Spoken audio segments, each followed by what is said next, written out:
अस्सलाम वालेकुम स्टूडेंट्स, उम्मीद करता हूँ आप सब बिल्कुल खैरियत से होंगे और गुज़िश्ता मेरे लेक्चर को सुनकर प्रैक्टिस की होगी और किसी किस्म की कोई कन्फ्यूजन नहीं होगी। हम लोग डिस्कस कर रहे थे बेटा एक्सरसाइज 4.2 आपकी किताब की है, जो कि मैंने आपसे पहले आप लोगों को नहीं बताया था कि आपकी किताब की कौन सी एक्सरसाइज चल रही है। आज बता देता हूं कि पिछले 2-3 लेक्चर्स में जिस तरीके की कंडीशंस, जो सवालात डेरिवेटिव्स के मैंने आप लोगों को पढ़ाए हैं, वो जो हमने पढ़ लिए हैं या जो हम आज पढ़ेंगे वो बिलोंग करते हैं एक्सरसाइज 4.2 से। आप लोग बोर्ड पर देख सकते हैं इस तरीके के सवालात भी हम पहले सीख चुके हैं, कर चुके हैं। तो एक मर्तबा किताब के 1-2 क्वेश्चंस करते हैं छोटे से, और ताकि आप लोगों का एक रिव्यू हो जाए, और फिर हम आज पढ़ेंगे इंशाल्लाह लॉगरिथम फंक्शंस को, कि लॉग के फंक्शंस को किस तरीके से डील किया जाता है। तो ज़रा देखते हैं पहले पिछली क्लास में हमने क्या पढ़ा है, क्या सीखा है। देखो बेटा, अगर हमारे पास कुछ इस तरीके की कंडीशंस हों और हमें उसका dy upon D x find out करना हो, तो हम किस तरीके से dy upon D x find out करते हैं। हम सबसे पहले लिखेंगे d upon D x of y and d upon D x of इस पूरे का x square plus 2x plus 3, और ये वाले 5 का मतलब आप सब जानते हैं, इसका मतलब है इसकी पावर है 1/5। मैं एक मरतबा रिपीट कर देता हूँ। मैंने आपको बताया था कि अगर कहीं सिर्फ अंडर रूट है उसका मतलब है 1/2, अगर रूट में 3 लिखा है तो इसका मतलब है 1/3, रूट में 4 लिखा है तो इसका मतलब है 1/4, ठीक है। अगर रूट के साथ यूँ 5 लिखा है तो इसका मतलब है 1/5, अगर n लिखा हुआ है तो इसका मतलब है 1/n। इसका आसान सा मतलब ये हुआ कि जो भी वैल्यू यहाँ रूट के बाहर इस तरीके से होगी, जो भी इसकी वैल्यू होगी वो 1 के नीचे चली जाएगी। तो सबसे पहले तो हम इसको सिंप्लीफाइड फॉर्म में लेकर आए, और अगर हम इसको गौर से देखें तो हाँ, यस सर, हमने ऐसी कंडीशंस पहले पढ़ ली हैं कि हम सबसे पहले लिखते हैं पावर, ठीक है। सबसे पहले आएगी पावर, फिर होगा ब्रैकेट, फिर फॉर एग्जांपल p-1 का मतलब पावर -1, और फिर होल पावर है तो derivative of the bracket without any power. ये हम पिछले लेक्चर में सीख चुके। तो आइए उसे अप्लाई करते हैं। देखो बेटा, dy अपॉन डी एक्स हमारा हो जाएगा सबसे पहले पावर 1/5, फिर x square plus 2x plus 3, और फिर 1/5 - 1। और जब ये वाला काम हो जाएगा तो हमें क्या करना होगा बेटा, डेरिवेटिव लेना होगा इस पूरे ब्रैकेट का, और ये ब्रैकेट है x square plus 2x plus का 3, ठीक है। तो मजीद इसको आगे लेके चलते हैं। dy अपॉन डी एक्स बराबर हो जाएगा 1/5 की जगह पर 1/5 एज इट इज़ रहेगा। ये ब्रैकेट ऐसे ही आएगा, ये हो जाएगा बेटा एक्स स्क्वायर प्लस का 2x प्लस का 3, और जब 1/5 - 1 करेंगे तो इसको ज़रा यहाँ रफ में देख लेते हैं।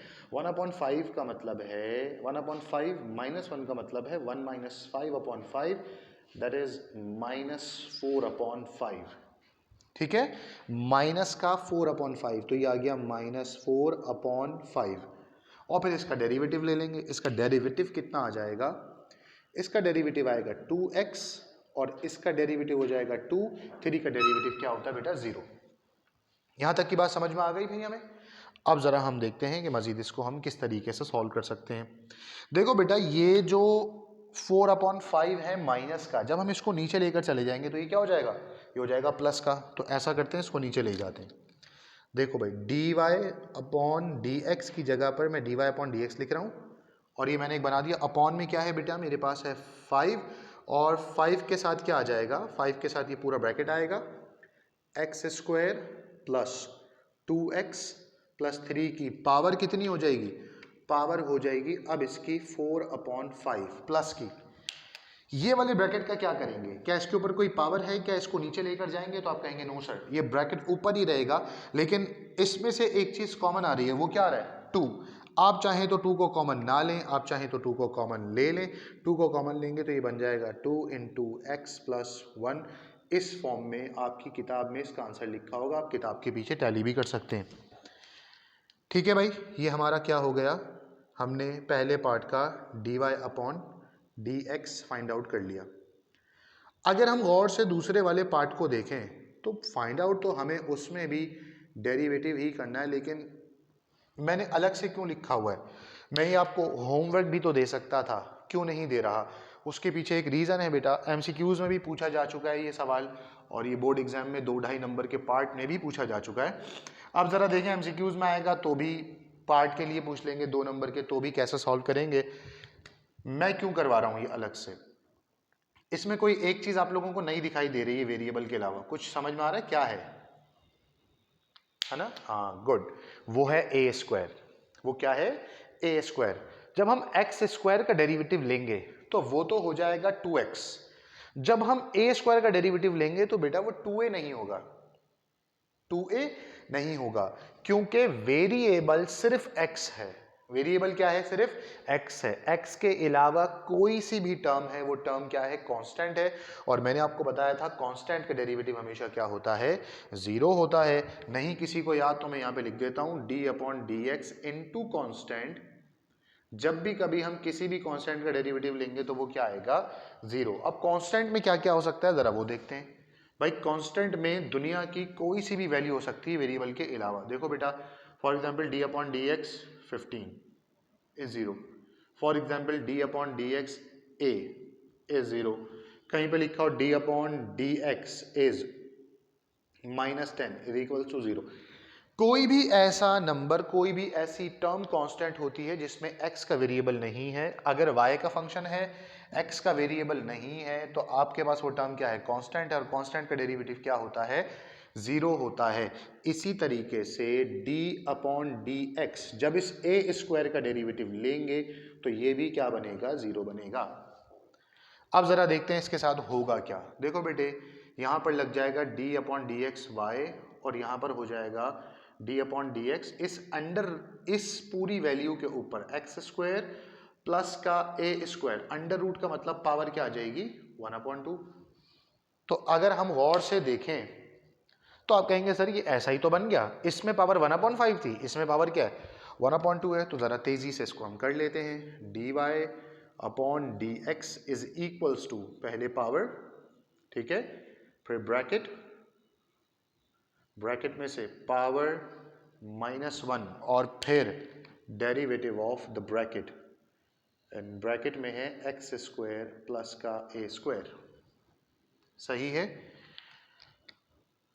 तो मजीद ये क्या हो जाएगा? D Y upon D X is equals to 1/2 X square plus A square. ये आप जानते हैं हाफ -1 होता है माइनस का हाफ, और जब आप इसका डेरिवेटिव ले लेंगे तो ये हो जाएगा 2x प्लस 0। हम 0 नहीं लिखते, मैंने सिर्फ आपको समझाने के लिए यहाँ पर 0 लिख दिया, अदरवाइज 0 लिखने की कोई ज़रूरत नहीं थी। तो देखो बेटा, अगले स्टेप में जाकर ये क्या हो जाएगा हमारे पास? ये हो जाएगा D Y upon D X is equals to, ये वाला ब्रैकेट तो नीचे आ जाएगा इस 2 के साथ, क्योंकि इसकी पावर नेगेटिव है। नीचे आकर पावर क्या हो जाएगी? पॉजिटिव हो जाएगा। X square plus A square की पावर 1/2। ये 2x 1 के साथ मल्टीप्लाई होकर ऊपर 2x ही रहेगा। अगर मैं गौर से देखूं तो ये वाले 2 से ये 2 क्या हो रहा है? कैंसिल हो रहा है। तो हमारा आंसर बन जाएगा D Y upon D X is equals to X upon,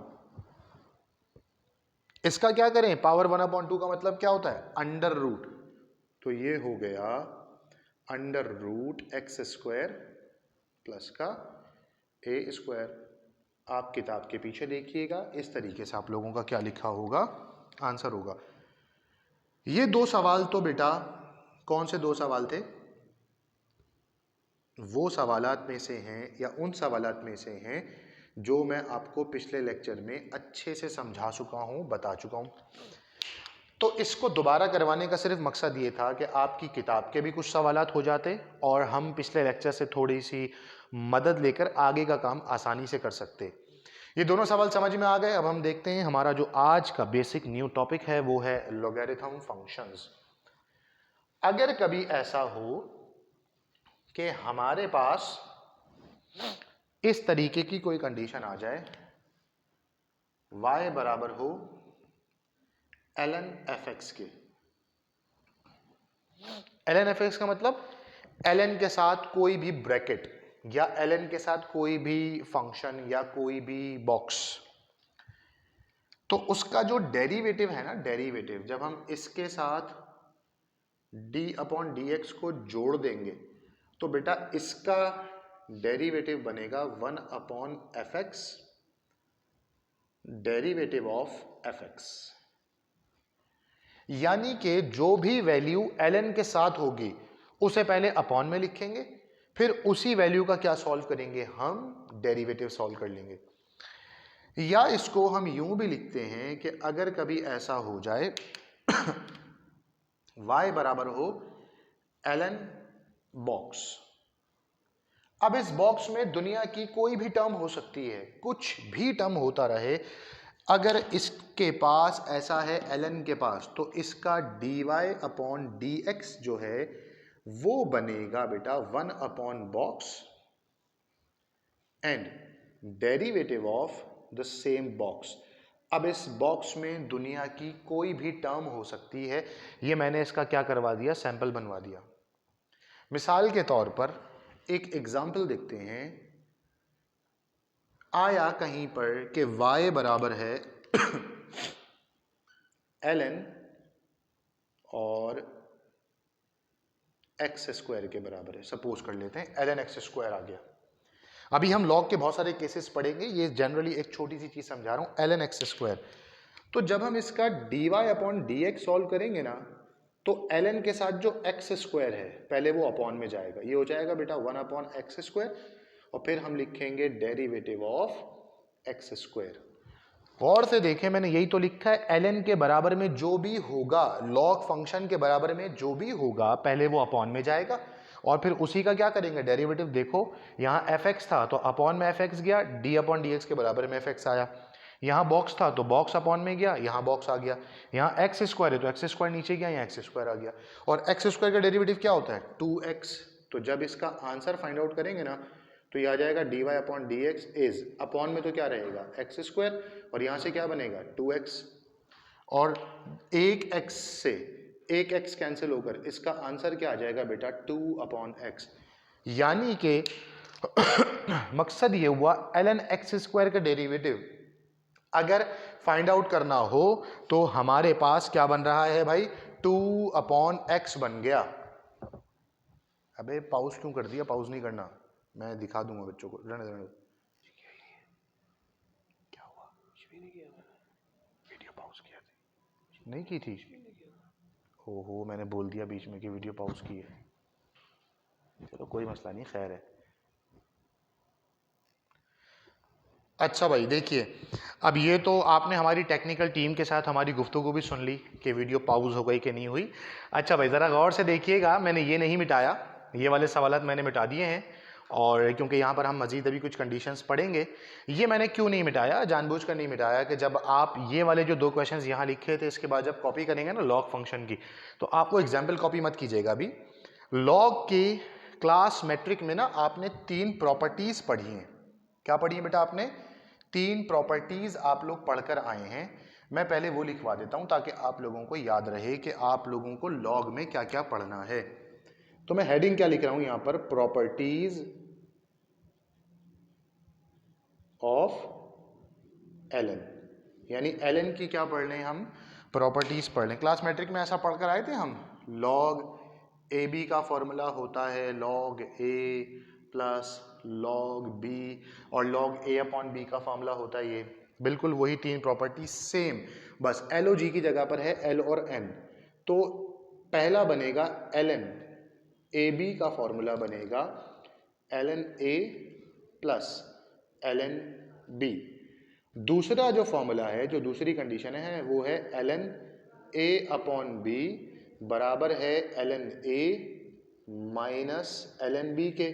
और जो तीसरी प्रॉपर्टी है बेटा, तीसरी प्रॉपर्टी है ln ए की पावर b बराबर है b ln a, यानी b multiplied by ln a।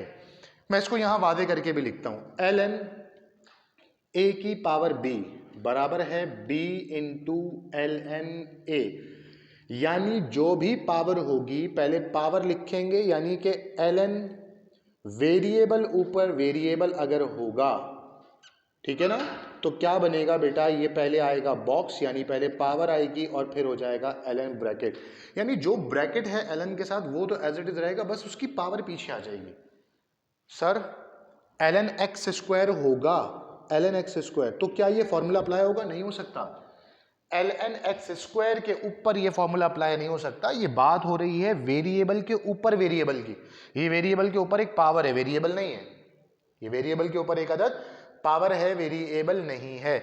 लेकिन सर अगर हम करना चाहें तो कर सकते हैं। देखो भाई, पहले पावर आ जाएगी, आंसर पे फर्क नहीं पड़ेगा, फिर हो जाएगा ln x, 2 की जगह पर 2, ln x का डेरिवेटिव होता है 1 अपॉन x, डायरेक्ट डेरिवेटिव है, तो ये क्या बनेगा 2 अपॉन x। आप वीडियो को थोड़ा सा पीछे लेकर जाएंगे तो आपको समझ में आएगा, उसका आंसर 2 अपॉन x ही आया था। लिहाजा आप चाहें तो ये कंडीशन अप्लाई कर सकते हैं, लेकिन कोई ज़बरदस्ती नहीं है। अब कुछ छोटी छोटी सी बेसिक चीज़ें देख लेते हैं। मैंने तो लिख दिया ln dy upon dx of the following. देखो बेटे, अगर कहीं पर लिखा हुआ है ऐसे y बराबर है ln x के बराबर, y किसके बराबर है? ln x के बराबर, तो इसका डायरेक्ट आंसर है dy अपॉन dx का आंसर है 1 अपॉन x। That's it. अब ये कैसे आया, ज़रा उसकी वर्किंग देखते हैं। आपके पास MCQs में बहुत मर्तबा ये पूछा जाता है, तो मैं इसकी वर्किंग सिखा रहा हूँ। देखो बेटे, ये हमारे पास होना चाहिए था d upon D X Y और d upon D X ln x। ये मैंने मिटाया नहीं है, ये यहाँ पे लिखा हुआ है ln बॉक्स। तो देखते हैं हम, यहाँ पर हो जाएगा dy upon D X is equals to, यहाँ पर है ln के साथ x, तो ये आएगा 1 अपॉन x और फिर डेरिवेटिव ऑफ, आप जानते हैं x, तो x का डेरिवेटिव क्या होता है? 1 1 जार 1, तो ये हो जाएगा dy upon D X is equals to 1 upon X into 1। इसको सिंप्लीफाई करेंगे तो क्या बनेगा बेटा? 1 अपॉन एक्स। तो इतनी सारी मेहनत करने के बजाय आपको याद होना चाहिए कि ln x का डेरिवेटिव क्या होगा? 1 अपॉन एक्स होगा। इससे मजीद एक स्टेप आगे चले जाएं तो इस तरीके की चीज़ें भी हो सकती हैं। ln x के साथ ln x स्क्वायर हो सकता है, ln x क्यूब हो सकता है, ln x के साथ ब्रैकेट हो सकता है, ln के साथ ब्रैकेट हो सकता है। ज़रा देखें पार्ट नंबर 2 में, छोटा सा हम एक पार्ट कर रहे हैं। y बराबर है ln x क्यूब के, सपोज कर लेते हैं ये हमारे पास आ गया। तो इसका dy अपॉन डी एक्स क्या आ जाएगा? सबसे पहले आएगा 1 अपॉन एक्स क्यूब और फिर derivative of x cube. X cube का डेरिवेटिव आप जानते हैं क्या होता है? 3x square. तो dy अपॉन डी एक्स आ जाएगा बेटा 3x square upon x cube. तो 2x से 2x कट जाएंगे, पावर बचेगी 1, तो dy अपॉन डी एक्स का आंसर आपके पास कितना आ गया है? 3 अपॉन एक्स। बात समझ में आ रही है? मैं आपको समझाने की कोशिश क्या कर रहा हूं। अभी इससे पहले मैंने एक आपको एग्जाम्पल करवाई थी जिसमें लिखवाया था y is equals to ln x square. क्या लिखवाया था बेटा मैंने? y is equals to ln x square. तो उसका आंसर आया था सॉल्व करने के बाद 2 अपॉन एक्स। अभी मैंने क्या लिखवाया है? ln x cube. उसका आंसर क्या है? 3 अपॉन एक्स। कुछ समझ में आ रहा है क्या समझाने की कोशिश कर रहा हूं? अगर नहीं समझ में आया तो एक और देखते हैं जल्दी से। मैंने लिखवाया y is equals to ln x की पावर 4। तो इसका dy अपॉन डी एक्स क्या बनेगा बेटा? इसका dy अपॉन डी एक्स बनेगा 1 अपॉन एक्स की पावर 4 और फिर डेरिवेटिव ऑफ x4। x4 का डेरिवेटिव होता है 4x का क्यूब। तो देखो भाई 3x से 3x कट गए, तो dy अपॉन डी एक्स का आंसर क्या आया? 1 4 ज़ा 4 अपॉन x। इसका मतलब ये हुआ बिल्कुल आसान सी लैंग्वेज के अंदर कि अगर ऐसा हो ln x स्क्वायर, तो जो पावर होगी वो नंबर ऊपर आएगा, नीचे x आएगा। देखो बेटा ln x क्यूब है तो 3 ऊपर आया, x नीचे आया। ln x 4 है तो 4 ऊपर आया, x नीचे आया। तो अब मुझे जल्दी से आप बताएं ln x 5 का क्या होगा? 5 अपॉन एक्स। ln x की पावर 6 का क्या होगा? 6 अपॉन एक्स। ln x की पावर 7 का क्या होगा? 7 अपॉन एक्स। ln x की पावर 8 का क्या होगा? 8 अपॉन एक्स। ln x की पावर 9 का क्या होगा भाई? 9 अपॉन एक्स। ln x की पावर 10 का क्या होगा? 10 अपॉन एक्स। इसका मतलब हुआ आसान सी भाषा में फॉर्मूला क्या बना?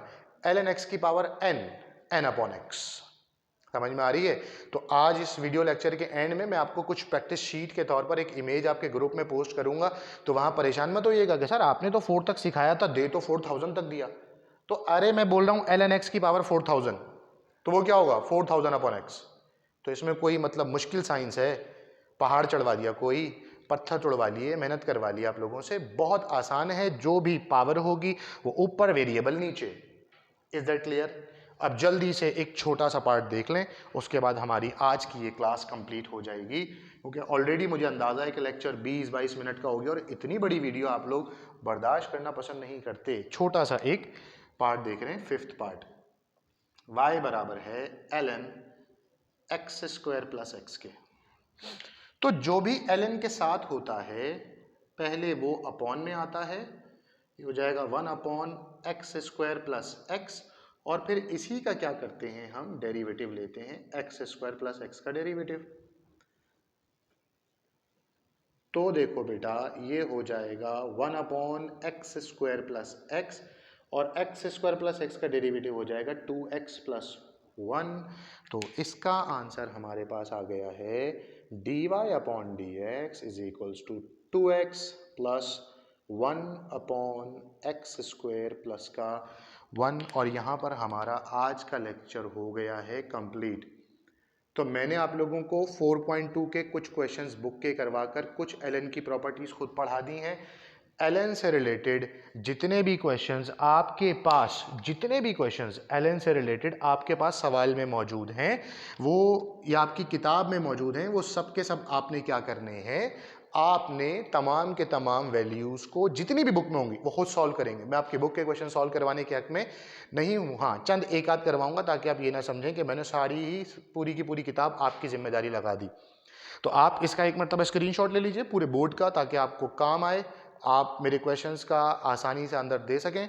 जब तक कि आप लोगों को मज़ीद कोई वीडियो लेक्चर नहीं मिल रहा, टिल देन अपना अपने घर वालों का बहुत ज़्यादा ख्याल रखें। मुझे, मेरे पेरेंट्स को और मेरी इंस्टीट्यूट की काबिल फ़ख्र टीम को अपनी ख़ास दुआ में याद रखें। अल्लाह आपका हामी और नासिर हो। अल्लाह हाफ़िज़।